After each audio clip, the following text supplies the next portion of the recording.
പഴമയുടെ വൈബ്സും ഈവനിങ് ബ്രീസും ഐവ perfect combination. Hi guys, welcome to Dev's world. നമ്മൾ ഇന്ന് ഒരു സൂപ്പർ ഇൻട്രസ്റ്റിംഗ് സ്ഥലത്തേക്കാണ് കേട്ടോ പോകുന്നത്.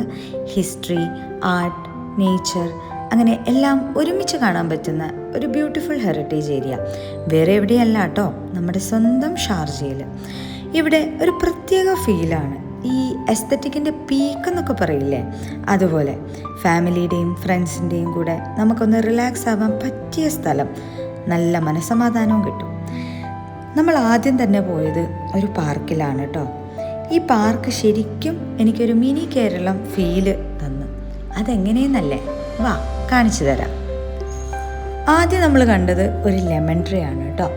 എൻ്റെ ക്യാമറയിൽ പറ്റുന്ന പോലെ ഞാൻ സൂം ചെയ്യാൻ നോക്കിയിട്ടുണ്ട്. കുഞ്ഞു കുഞ്ഞു ലെമൺസ്. പിന്നെ നമ്മുടെ തണൽ സ്പോട്ട് ബദാം ട്രീ. ഇതുപോലെ പാർക്കിൽ ഒത്തിരി ബദാം ട്രീസ് വേറെയുണ്ട്. പിന്നെ നമ്മുടെ GCCയുടെ സ്വന്തം പാം ട്രീ. ഈ പാർക്കിൽ പാം ട്രീ കാണുമ്പം വേറൊരു പ്രത്യേക ഫീലുണ്ട് കേട്ടോ. അത് കഴിഞ്ഞ് ഞാൻ കണ്ടത് നമ്മുടെ സ്വന്തം വാഴയാണ്. കേരളത്തിൽ വന്നൊരു സദ്യ കഴിക്കാനുള്ള മൂഡായിരുന്നു എനിക്ക് ആ വാഴ കണ്ടപ്പം തോന്നിയത്. ഇതൊക്കെ കണ്ടപ്പം എനിക്ക് നമ്മുടെ കേരളമാണ് ഓർമ്മ വന്നത്. അതാണ് ഞാൻ പറഞ്ഞത്, എനിക്കൊരു മിനി കേരളം ഫീല് കിട്ടിയത്. ഇതുപോലെ അട്രാക്റ്റീവായിട്ടുള്ള വേറെ കുറേ അട്രാക്ഷൻസും ഇവിടെ ഉണ്ട് കേട്ടോ. ഇവിടെ വന്നു കഴിയുന്ന സമയം പോകുന്നത് അറിയേയില്ല. നമുക്കിങ്ങനെ നടന്നുകൊണ്ടിരിക്കാൻ തോന്നും.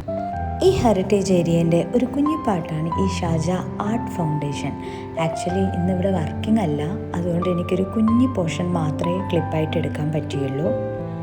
അത് കഴിഞ്ഞ് ഞങ്ങൾ പോയത് ഒരു പപ്പറ്റ് ആർട്ട് സെക്ഷനിലേക്കാണ്. കുട്ടികൾക്കും മുതിർന്നവർക്കും ഒരുപോലെ എൻജോയ് ചെയ്യാൻ പറ്റുന്ന ഒരു പപ്പറ്റ് സ്റ്റേഷൻ. ഇവിടെ പപ്പറ്റ് ഉണ്ടാക്കുകയും അതുപോലെ തന്നെ അതുണ്ടാക്കുന്നത് എങ്ങനെയാണെന്നുള്ളതും ഒക്കെ കുട്ടികൾക്ക് പറഞ്ഞു കൊടുക്കുന്ന ഒരു സ്ഥലമാണ്. അതുപോലെ ഡിസ്പ്ലേസിലും നമുക്ക് കുറേ അധികം പപ്പറ്റ്സിനെ ഇവിടെ കാണാൻ പറ്റിയിട്ടുണ്ട്. സോ ഗൈസ്, എനിക്കിതുപോലത്തെ സ്ഥലങ്ങളൊക്കെ ഭയങ്കര ഇഷ്ടമാണ് കേട്ടോ. നിങ്ങൾക്കോ? ആണെങ്കിൽ പ്ലീസ് കമൻറ്റ്. Okay, bye.